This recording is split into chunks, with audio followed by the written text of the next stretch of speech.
Okay chaps, welcome back to the workshop where today we're replacing the bearings on a Irvine 53 two-stroke aero engine. If you watched the previous video that I made the other night on how to take the engine apart, you'll be able to see exactly where we're up to. If I turn the camera around, you'll be able to see all the parts on the bench, hopefully. So as you can see, we've now got the stripped down crankcase that's been thoroughly cleaned. All that's ready to go, spotless there. And all the major components, you can see the piston and the liner, the crank, the brand new bearings that I've just ordered, the back plate, the cylinder head, the carburetor, a few Allen bolts there to hold it all together, the plug spanner, a posi screwdriver and long nose pliers, and of course our PPE with the protective gloves. I've also got some after run oil which we're going to use to assemble the engine so it's fully lubricated for the first startup, and the use of a hot air blower gun that you use for paint stripping on your DIY there. That's going to be used to heat the crankcase up so we can drop the bearings in easier, which I'll show you how to do in a sec. I'll also give you a few tips that I've gained along the way that will make this process a lot easier for you. If we have a look at the crankcase and the new bearing, this is the front bearing. If you can see that, you can see that there's a shield on the one side. Flip it over, you can see the ball bearings on the other side. This is purely to keep the dirt out of the bearing, and the bearing will go into the nose like so. Obviously it's a very tight fit. In fact, it's an interference fit. So what we're going to do is heat the casing up with a hot air blower, and that will expand the casing just enough to drop the bearing in quite easily. So excuse me, that's going to be the first thing that we're going to do. So I'll put on the PPE, the gloves. This is purely so I don't burn my fingers. And you've probably seen on other videos on the internet that people put the crankcases in the oven at 200 odd degrees and all this. I found this is the quickest way of getting a divorce. Your wife won't like the smell that comes off this, so I wouldn't advise that. It's far easier to do it with the heat gun. You can keep all the mess in the garage then out the way. So the first thing is we'll heat the crankcase. The secret is here to play the heat all round the area. And the first thing we're going to do is to fit the front bearing. So we'll give this a good heat all the way around. Only takes a few minutes. It's only an alloy casting, so it heats up really quick. And this will just give that bore in the crankcase just a little bit of expansion, so the bearing should drop in pretty easily. And give it a good warming up. And then I'll show you a little tip that I use for getting that front bearing in. It's important to put the front bearing in first, so when you come to put the rear bearing in, you can use the crankshaft going through the front bearing to help you align the bearing in the rear of the case. So I bet we're not far off temperature now. I'll just give it a little bit longer.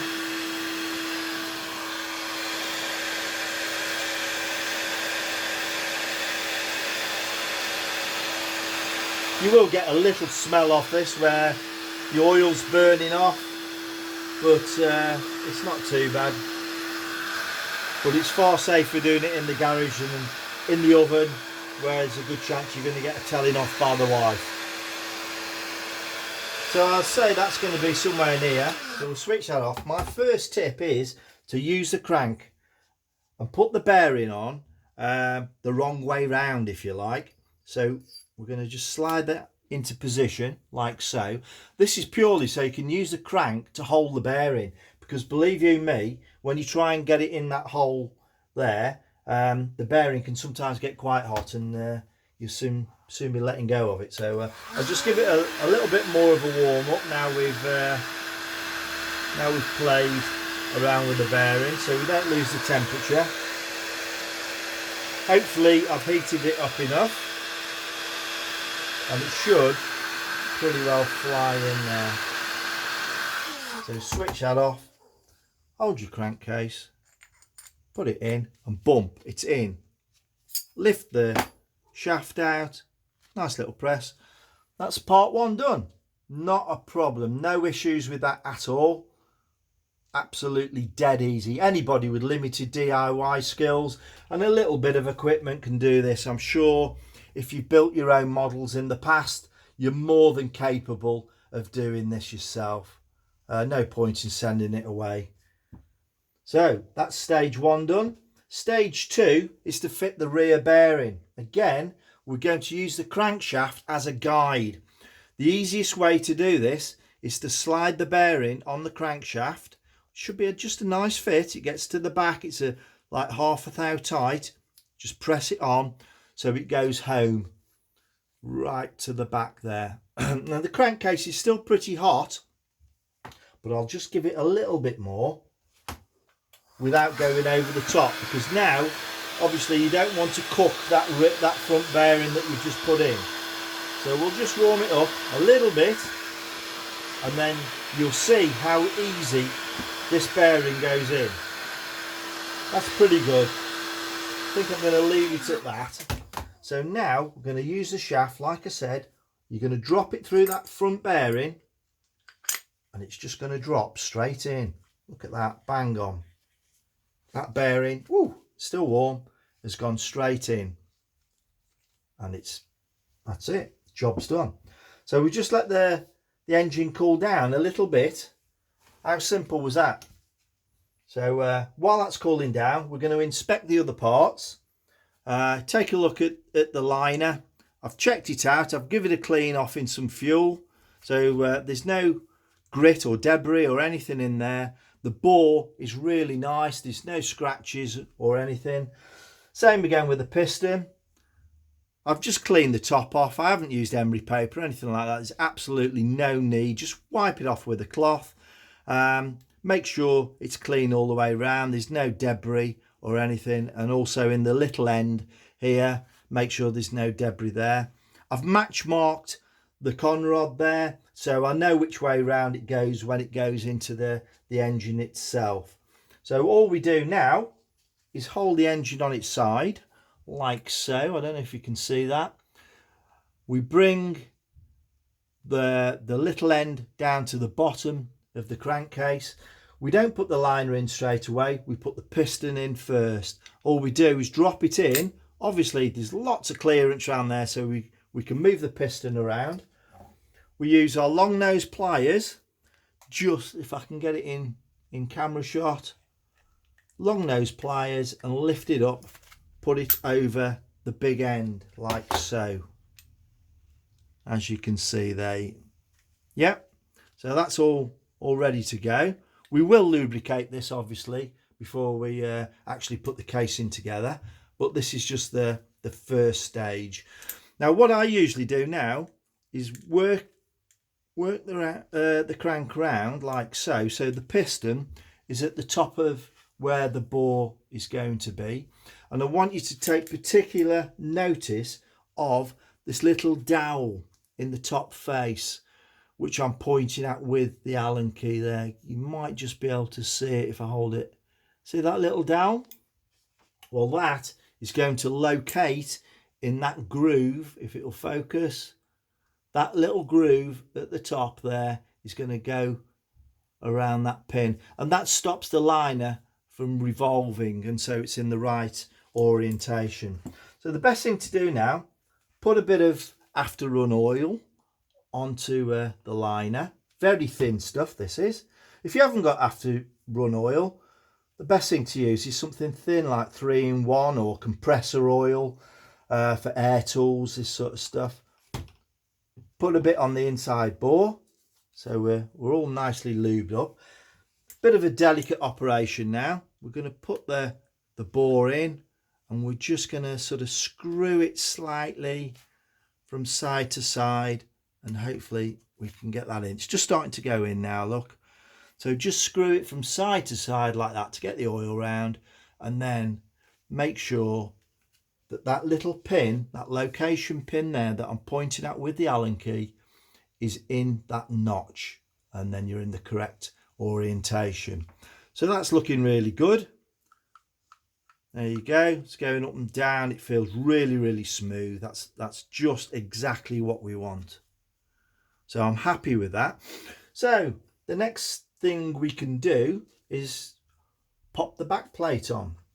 So I'm going to just drop some oil in there, get some on the big end, get some on the brand new bearings, give it a slosh round. The more oil here, the better, really. You can't really have enough. I'm also going to drop some down the carbowl to lubricate the shaft, and also lubricate that front bearing at the same time. So we've got plenty of oil in the bore. Everything's smooth and just how we want it. So now we come to install the back plate. The back plate, like so, has been thoroughly cleaned. I've marked it with a marker pen there, that goes to the top. But also you'll notice when you turn it upside down, there's a flat on the back plate. This goes to the top, so it gives clearance on the piston. When the piston comes down, the skirt of the piston doesn't hit the back plate. So again, I'm just going to give it a little bit of oil. I love oil, and it makes it easier to assemble. So a little bit of oil. Notice the O-ring on the back face there. Make sure that's intact, because we don't want the engine to be sucking any air.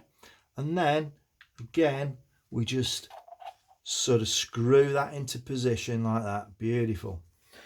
All we've got to do now is put the 4 Allen screws in there, the cap head screws. So I'll just whip them in. I'm only going to do them hand tight at the moment.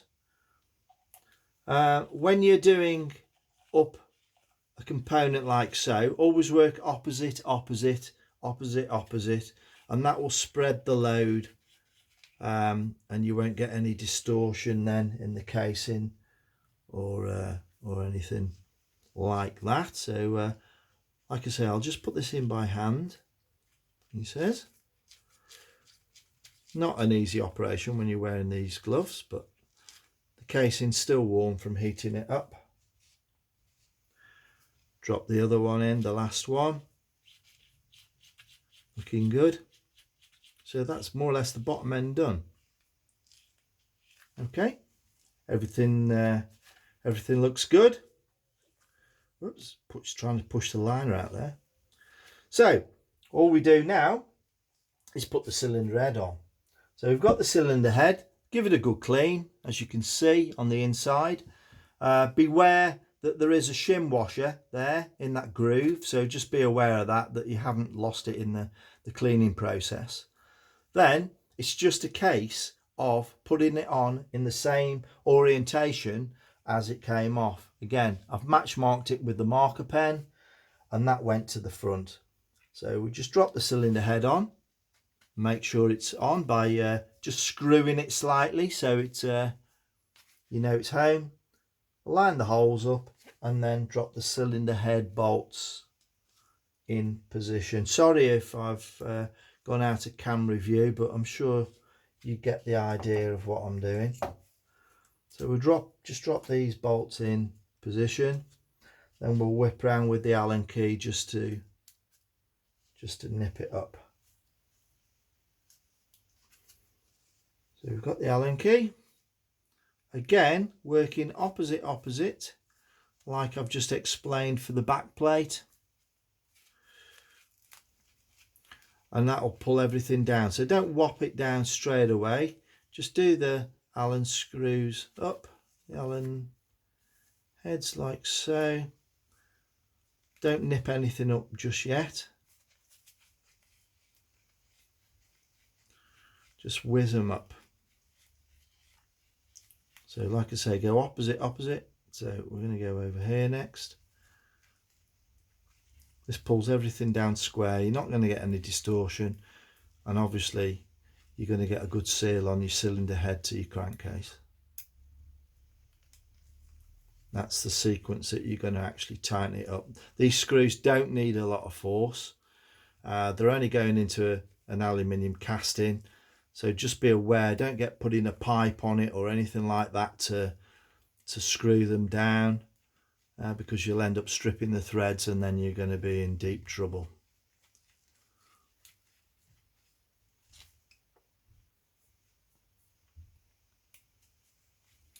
So last one, and then we can start tightening it up properly.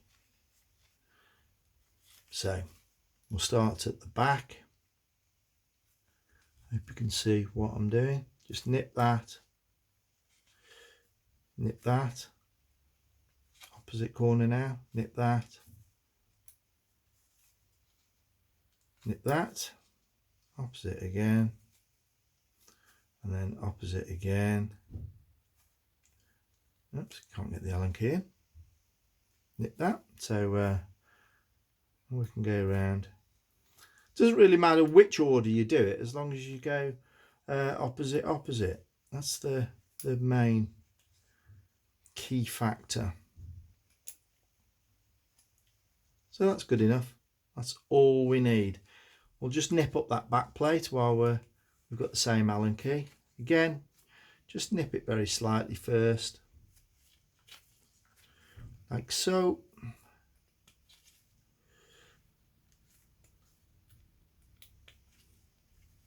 And then we can tighten it up for good, which is only quite gentle.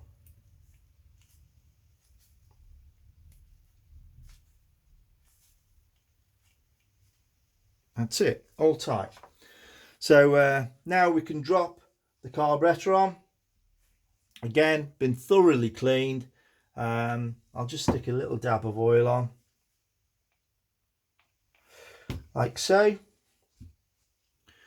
Drop the carb on. Again, check the rubber seal there, make sure it's intact and it's not broken. We don't want any air leaks. And then that's just a case of dropping these small posi screws in the side. Again, only nip it, you're only screwing into aluminium, so we don't want to go mad.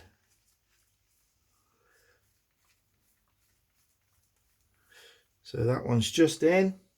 Flip her over, pop the one in the other side. Try not to drop the screw as you do.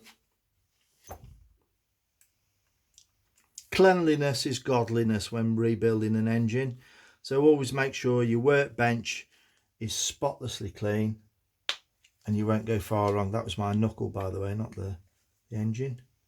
So just nip that up. All that remains is to put the prop driver on with the thrust washer.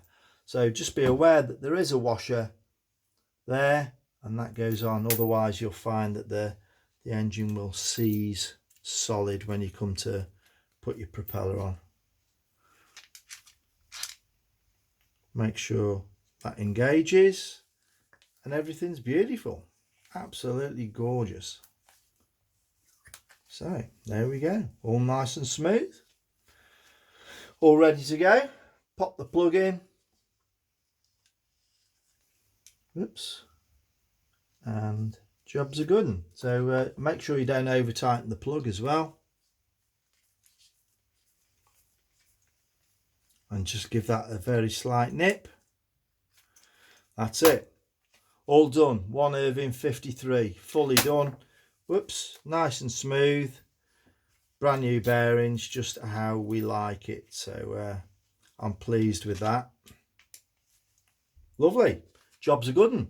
Okay, if you've enjoyed this video, thank you very much. Please like and subscribe to watch future videos. And I think next time we'll do a 4-stroke engine, which is slightly a bit more involved, but going along the same sort of lines. So just to give you a good idea on how to do that. So please watch out for that, and I'll catch you soon.